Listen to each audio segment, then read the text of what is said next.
My stepdad is drunk again. The little girl's voice was so quiet that Jake Morrison almost thought he had imagined it.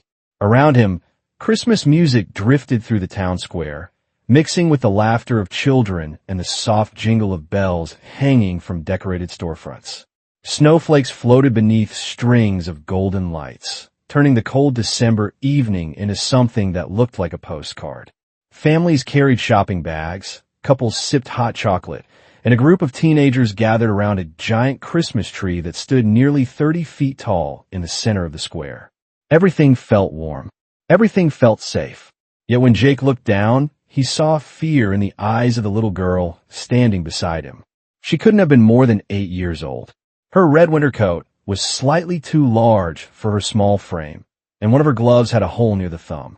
Snow rested on her blonde hair, but she didn't seem to notice. Her attention remained fixed on the ground, as though she was afraid to look directly at anyone. Jake had spent most of his life reading people. Years on the road had taught him that sometimes the smallest details revealed the biggest truths. He noticed how tightly she clutched the sleeve of her coat. He noticed the way her shoulders trembled despite the heavy layers she wore. Most of all, he noticed that she wasn't asking for money, food, or help finding her parents. She had walked straight up to him and delivered a single sentence that sounded far too practiced for a child her age. My stepdad is drunk again. Jake glanced around the square. Are you here with your family, kid? The girl finally looked up. Her blue eyes reflected the Christmas lights overhead. My mom is at home. Jake waited. The girl swallowed hard. She locked herself in the bathroom. The sounds of the square seemed to fade. A moment earlier, Jake had been standing outside a coffee shop, enjoying the rare peace that came with a cold winter evening. Now something inside him tightened. The little girl shifted her weight from one foot to the other. I didn't know who else to tell. Jake stared at her for a second. People often assumed the patch on his leather vest made him fearless. The truth was more complicated. He had faced storms, accidents, and hardships that would make most people turn around. But nothing unsettled him quite like hearing a child sound older than she should. What's your name? He asked gently. Emily. I'm Jake. She nodded as if she already knew. That surprised him. Then again, everybody in town knew who the bikers were. Most crossed the street when they saw them. Some stared. Others judged. Yet this little girl had walked directly toward him through a crowd of hundreds. That took courage. Snow continued falling around them. Across the square, children lined up to take photos with Santa. Their laughter carried through the air. Emily turned toward the giant Christmas tree. Do you think Santa still comes if you're scared? She asked quietly. The question hit Jake harder than he expected. For a brief second, he remembered another Christmas many years ago. Another frightened child. Another moment he wished he could change. The memory flashed through his mind and disappeared just as quickly, leaving behind a familiar ache. Emily looked back at him. I tried calling my mom, but she isn't answering. Jake followed her gaze toward the distant neighborhoods beyond the glowing downtown streets. Somewhere out, there was a house without Christmas music. Somewhere out, there was a family struggling while the rest of the town celebrated. Emily took a shaky breath and asked the question that changed everything. Can you come with me? Jake looked at the little girl for a long moment. Snow drifted between them, settling on the shoulders of his black leather vest and the top of Emily's red coat. The question hung in the air. Can you come with me? Most people would have heard a simple request. Jake heard something else. He heard trust. The kind of trust a child only gave when she had run out of options. He glanced around the Christmas market one more time. Families moved from booth to booth carrying wrapped gifts and cups of steaming cider. Somewhere nearby, a choir began singing Silent Night. It was the kind of evening people remembered for years. Yet standing in front of him was a little girl who looked as though Christmas had forgotten her completely. How far is your house? Jake asked. About 10 minutes, Emily replied. Maybe 15 if the snow gets worse. Jake nodded. All right, we'll go check on your mom. Relief flashed across Emily's face so quickly that it almost hurt to watch. She had been carrying fear for so long that even a small promise seemed to lighten the weight. Together, they started walking away from the square. The farther they moved from the lights, the quieter the town became. Storefront windows gave way to older neighborhoods. Fresh snow covered lawns, rooftops, and parked cars.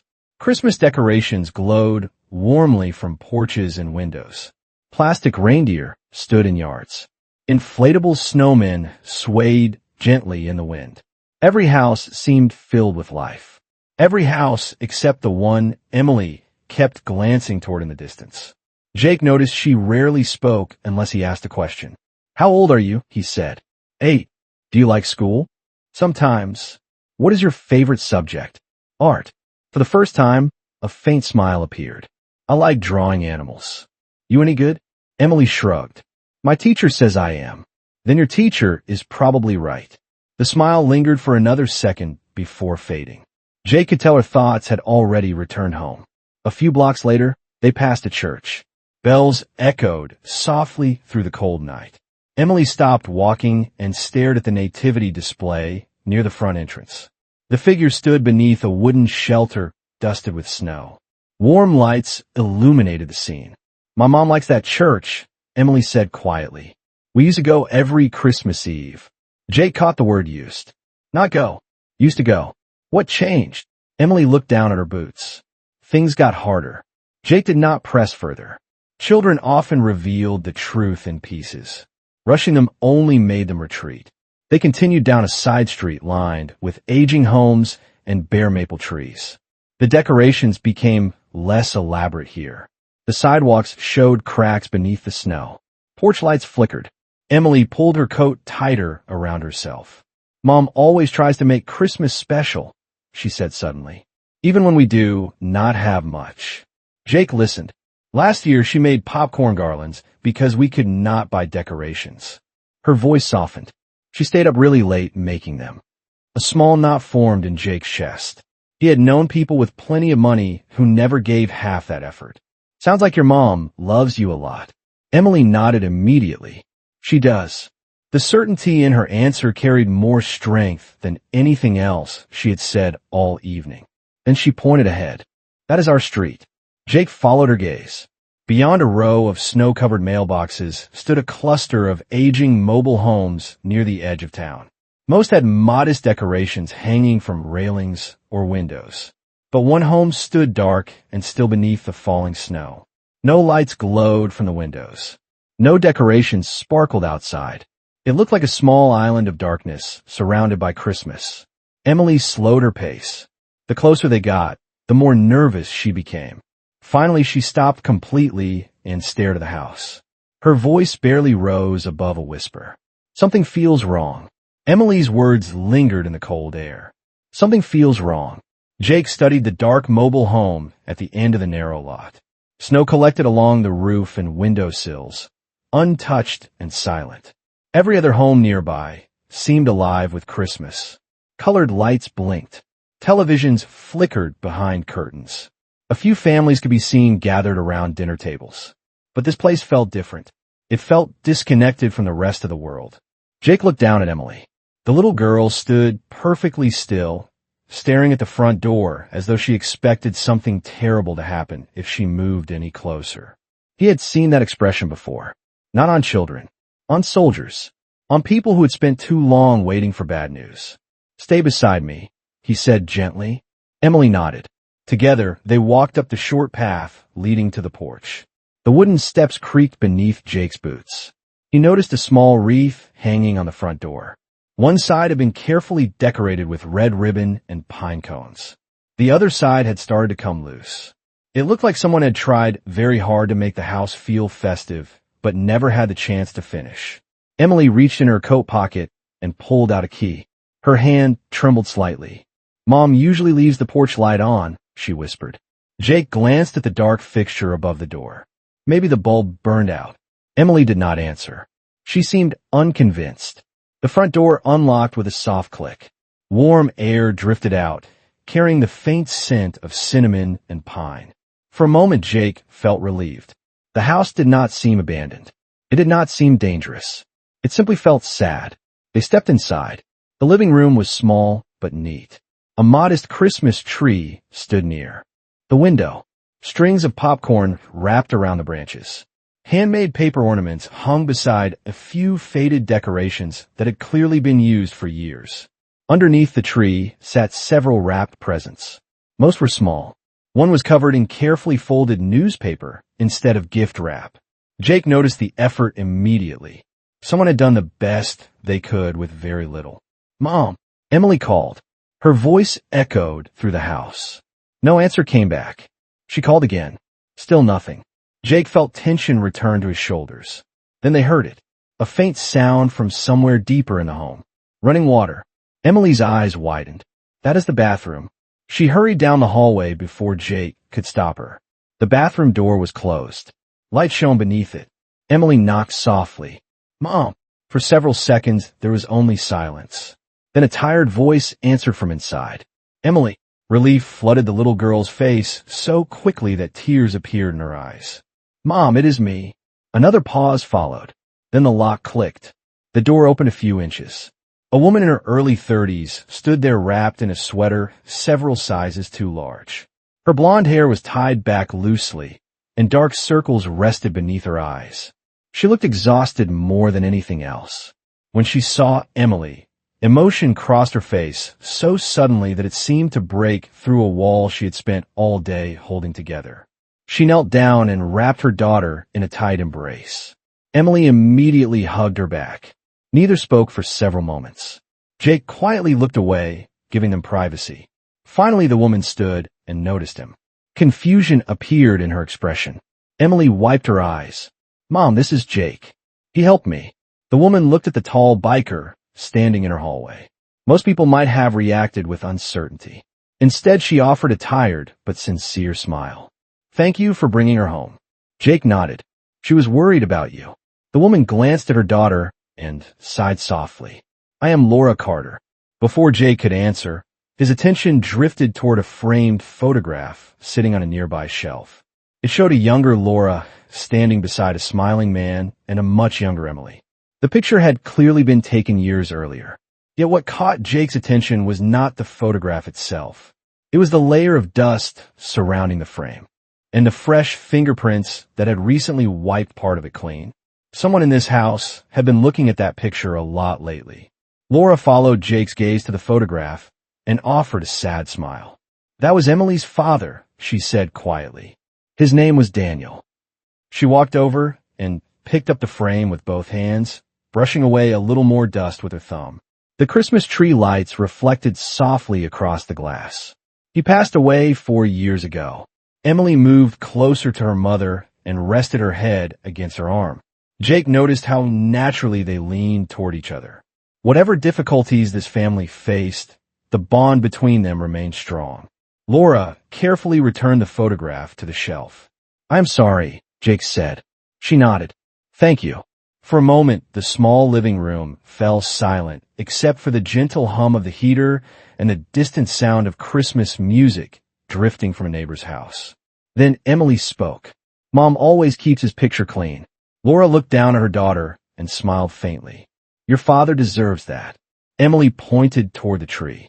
"I still put his favorite ornament on every year." Jake glanced at the tree. Among the handmade decorations hung a small silver star that looked much older than everything else.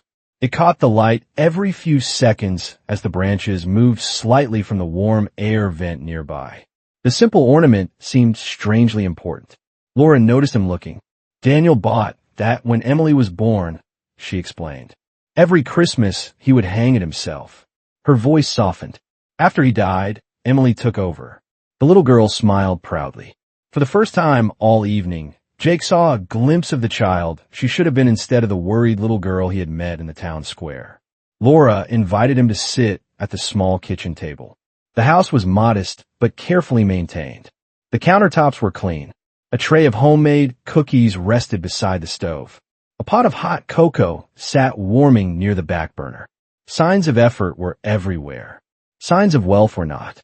Emily climbed into a chair and wrapped both hands around a mug of cocoa her mother poured for her. Laura poured a cup for Jake as well. "You really did not have to bring her home yourself," she said. "Most people would have called someone." Jake looked at Emily. She seemed like she needed somebody she could trust. Laura's eyes grew moist for a second before she looked away. She has been carrying a lot lately.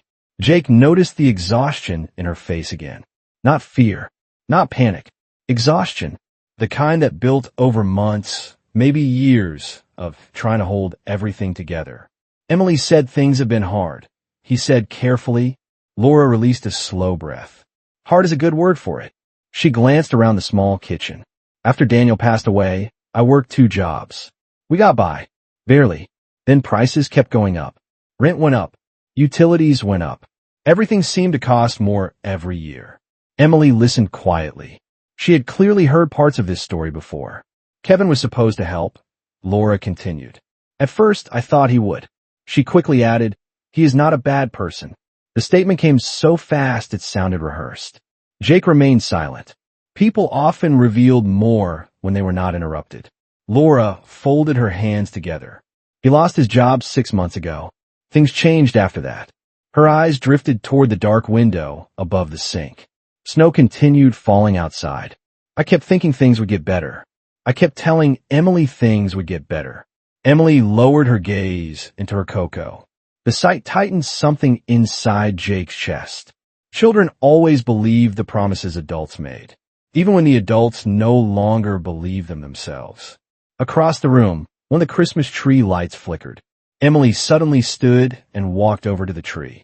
She knelt beneath it and carefully adjusted a wrapped package that had slipped sideways. Jake noticed the wrapping paper had been patched together from leftover scraps. Every inch of it spoke of effort rather than money. Then Emily reached behind the tree and pulled out a small cardboard box. She held it carefully in both hands. Mom, she whispered, I found Dad's ornament box. Laura froze. For a brief moment, neither of them moved. Then Laura slowly stood and stared at the box as if it contained something far more valuable than Christmas decorations. Laura slowly accepted the box from Emily and carried it to the kitchen table as though it were made of glass. The cardboard was worn at the corners, and a strip of faded tape still clung to one side. Jake watched as she carefully lifted the lid. Inside rested a collection of Christmas ornaments wrapped in old newspaper. For a moment, neither mother nor daughter spoke. Then Laura smiled through tears. I have not seen these in years. Emily moved closer. Why not? Laura gently unwrapped the first ornament. It was a small wooden snowflake painted blue by hand. Because after your father passed away, some things became too hard to look at. Her fingers traced the edges of the ornament. He made this one himself. Emily's eyes widened. Dad made that. Laura nodded. The year before you were born. One by one, they unpacked the contents of the box. A glass angel, a tiny sled, a ceramic bell with chipped paint. Each ornament seemed attached to a memory. Each memory brought Daniel back into the room for a few seconds. Jake sat quietly, feeling like an observer to something deeply personal. Then Laura reached the bottom of the box and suddenly froze. Her hand stopped moving. Emily noticed immediately. Mom! Laura carefully lifted a silver Christmas ornament shaped like a round globe. Unlike the others, it was cracked along one side. A thin fracture stretched across its surface. Yet despite the damage, she held it more carefully than any other item. Emily stared at it. I remember that one. Laura smiled sadly. Of course you do. Jake could tell this ornament mattered. What is special about it? He asked. Laura turned the ornament in her hands. The Christmas tree lights reflected across the damaged surface. This was Daniel's favorite. Emily pulled a chair closer and climbed onto it. Laura continued. The year before he died, we dropped it while decorating the tree. She laughed softly through her tears. I thought it was ruined. Emily smiled. Dad said it was still beautiful. Laura nodded. He told me some things become more valuable after they break, because they remind us what survived. The room fell quiet. Jake found himself staring at the cracked ornament. It was such a small thing, yet somehow it seemed to represent the entire family sitting around the table. None of them were untouched by hardship. None of them had escaped loss. Yet here they were, still standing, still trying.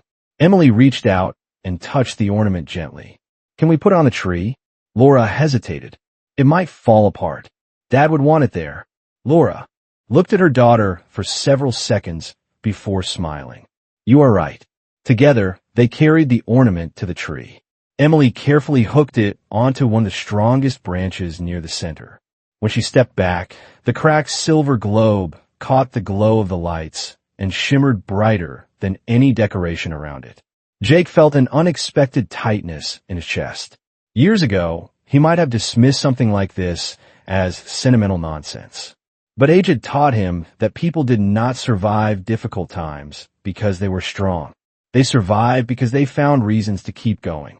Sometimes those reasons were hidden inside small objects. A photograph, a letter, a Christmas ornament. Emily stepped back and admired the tree. It looks better now. Laura wrapped an arm around her shoulders. It does. Then Emily's smile faded. Her eyes drifted toward the hallway. Jake noticed the change immediately. The warmth that had filled the room began to slip away. Laura noticed it too. She followed her daughter's gaze and slowly lowered her eyes. The silence that followed felt heavier than before. Outside, snow tapped softly against the windows. Inside, the cracked ornament swayed gently on its branch. And for the first time that evening, Jake realized that whatever trouble haunted this house had not left. It was simply waiting somewhere beyond the warmth of the Christmas lights.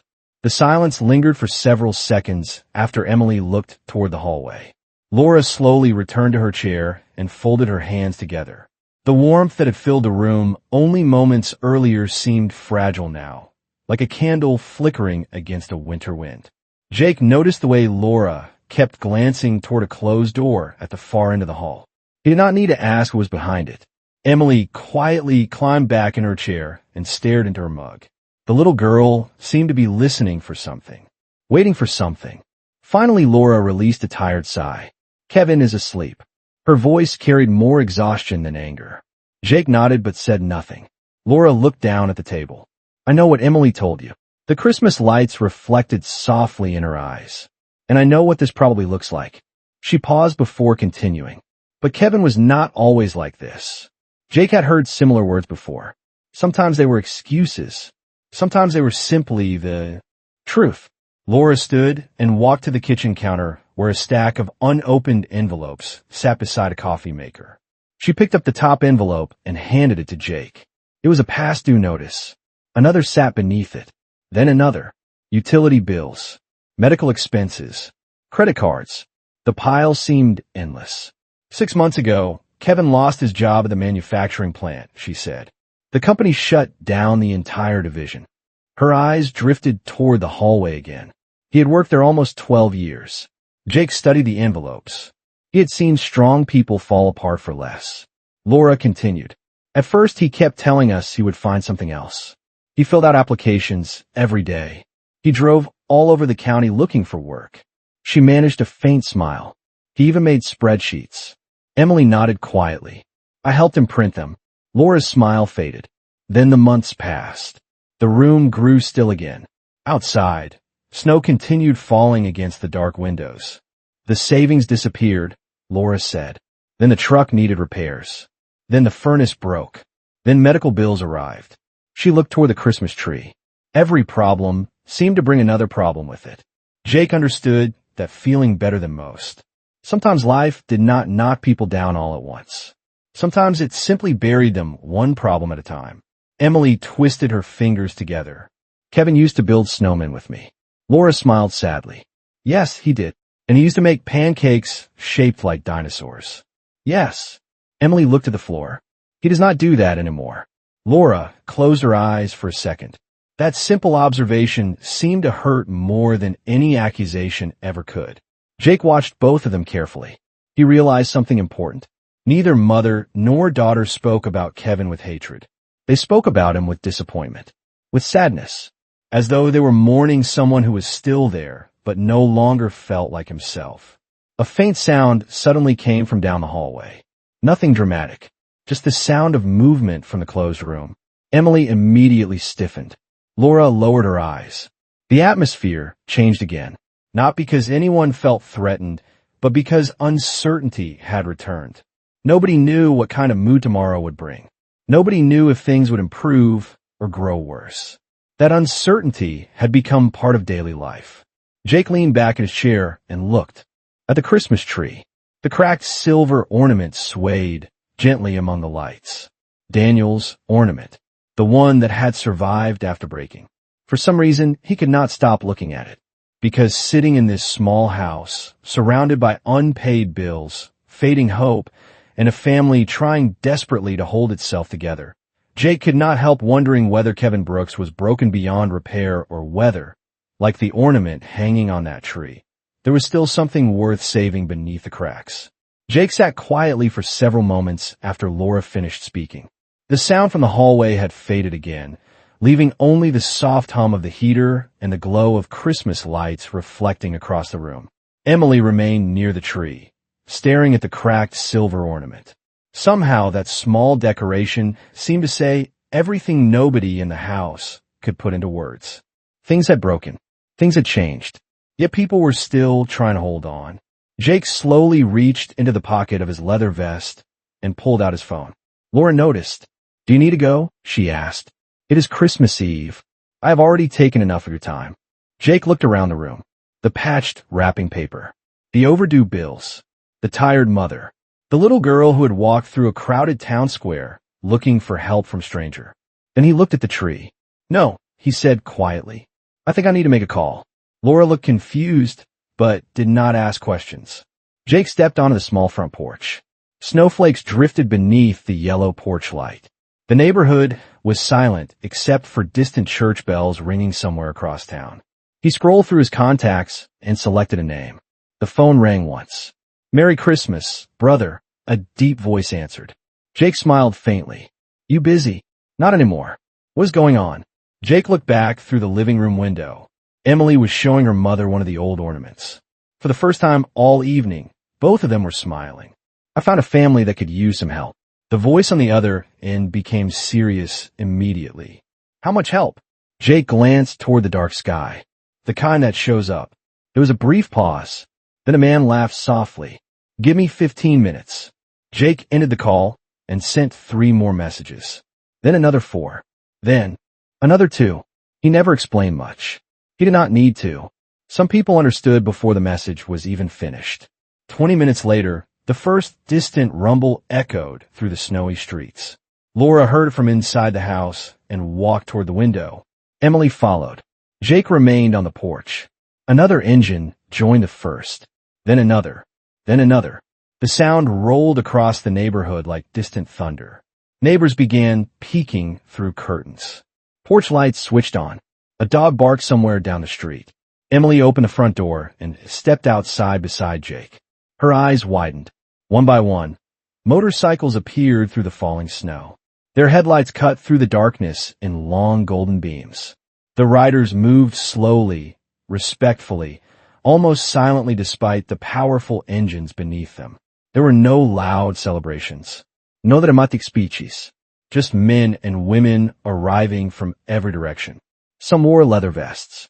Some wore heavy winter jackets. Some carried backpacks. Others pulled small trailers behind their bikes. Within minutes, nearly 24 motorcycles lined both sides of the street. The entire neighborhood seemed frozen in disbelief. Emily stared in amazement. "Are they all your friends?" Jake chuckled. "Most of them." One rider climbed off his motorcycle carrying several grocery bags. Another unloaded wrapped gifts. A third pulled out a toolbox. Someone else carried a portable heater. Nobody asked for instructions. Nobody asked for recognition. They simply started moving toward the house with quiet purpose.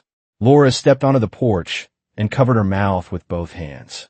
Tears immediately filled her eyes. "Jake," she whispered. He shook his head gently. Everybody deserved a Christmas. The falling snow sparkled beneath the streetlights as more motorcycles arrived at the end of the block. For the first time that night, the darkest house on the street no longer looked forgotten. It looked surrounded. The transformation began so quietly that Emily almost missed it. One moment her street looked cold and forgotten beneath the falling snow. The next it felt alive. Riders moved with purpose from house to house, carrying supplies, tools, and boxes wrapped in bright Christmas paper. A gray-haired biker named Frank disappeared beneath the mobile home and emerged 20 minutes later with a grin. "Your furnace is going to make it through winter," he announced. Another rider, named Lisa, unpacked bags of groceries across the kitchen counter. Canned goods, fresh vegetables, bread, milk, and enough food to fill cabinets that had been nearly empty. Laura stood frozen in the middle of the kitchen, unable to process what she was seeing. Every time she turned around, someone else was helping. A former electrician repaired 2 broken light fixtures. Another rider replaced damaged weather stripping around the front door. Someone brought warm blankets. Someone else delivered coats and boots in Emily's size. Nobody acted like a hero. Nobody expected applause. They simply worked.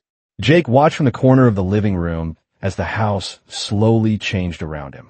The darkness that had hung over the place all evening seemed to retreat with every small act of kindness. Emily moved from room to room with wide eyes. She had never seen so many people helping at once. "Mom," she whispered, tugging on Laura's sleeve. "Why are they doing all this?" Laura looked around the room. Her voice trembled. "Because sometimes people choose to care." Those words lingered in Jake's mind. Sometimes people choose to care. Across the room, one of the riders noticed the stack of overdue bills on the counter. He quietly gathered them into a neat pile without saying a word.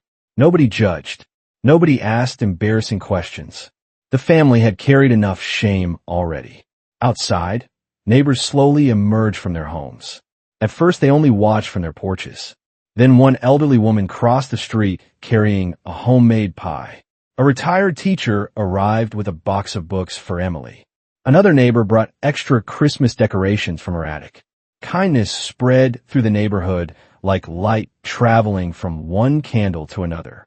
The most surprising moment came just before midnight. The hallway door slowly opened. Kevin Brooks stepped into the living room. He looked tired, older than his years, confused by the sight before him. The room fell quiet for a moment. Not tense, simply uncertain. Kevin looked at the strangers helping his family. He looked at the groceries, the repaired lights, and the gifts beneath the tree. Then his eyes settled on Emily. She stood beside the cracked silver ornament, staring back at him. No one spoke. Finally, Kevin lowered his head.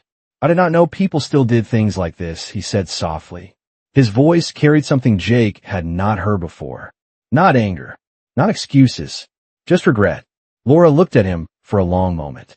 "Neither did I." Kevin sank into a chair and covered his face with his hands. One of the riders quietly placed a cup of coffee in front of him. No lecture, no judgment, just coffee. The simple gesture seemed to affect him more than words ever could. Jake watched the scene unfold and realized something important. Emily had not saved Christmas by finding a biker. She had saved it by refusing to give up on hope. A child had believed help existed somewhere. And because of that belief, an entire community had shown up. Near midnight, Emily walked to the tree and stared at the cracked ornament glowing among the lights. It no longer looked broken. It looked strong. It looked like proof that damaged things could still shine. And for the first time in a very long time, the Carter family began to believe that maybe they could too. Christmas morning arrived beneath a sky, so clear it seemed the storm had never happened. Sunlight reflected off fresh snow, covering the neighborhood in a blanket of silver and gold. Inside the Carter home, warmth filled every room. The repaired furnace hummed steadily. The scent of cinnamon rolls drifted from the kitchen. For the first time in years, Laura woke without the familiar knot of worry tightening her chest. She stepped into the living room and stopped. Emily was already awake, sitting cross-legged beside the Christmas tree in her pajamas. The colorful lights reflected in her wide blue eyes. Beneath the tree sat more presents than she had seen in her entire life. Some were small, some were large. All of them carried handwritten tags. Emily turned as Laura entered the room. "Mom," she whispered. "Look." Her voice carried wonder rather than fear. Laura crossed the room and wrapped an arm around her daughter. Together, they noticed something resting near the center of the tree. A small box wrapped in dark green paper. Neither of them remembered seeing it the night before. Emily carefully picked it up. A card rested on top. Written across the front were simple words. "For Emily." She opened the package slowly. Inside was a beautiful silver Christmas ornament. It looked almost identical to Daniel's favorite ornament, except for one detail. Engraved across the surface were the words, "No child should be afraid on Christmas." Emily stared at it silently. Then tears filled her eyes. Laura pressed a hand against her mouth. Neither woman spoke for several moments. Some gifts were too meaningful for words. Emily carried the ornament to the tree and hung it directly beside the cracked silver globe that had belonged to her father. The two ornaments swayed gently together beneath the lights. One represented the past. The other represented hope. A few hours later, laughter filled the house. Neighbors stopped by with food and holiday greetings. Several riders returned to check on repairs and share breakfast. The atmosphere felt completely different from the night before. Even Kevin seemed changed. He sat quietly at the kitchen table, helping Emily assemble a model train set someone had left beneath the tree. The process was awkward at first. Neither of them seemed certain how to begin. But little by little, conversation returned. Small moments returned. Possibilities returned. Shortly after noon, Jake stepped outside. The motorcycles were lined along the snowy street, ready for the ride home. Their chrome reflected the winter sunlight.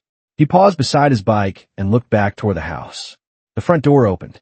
Emily came running through the snow. Her red coat flapped behind her as she crossed the yard.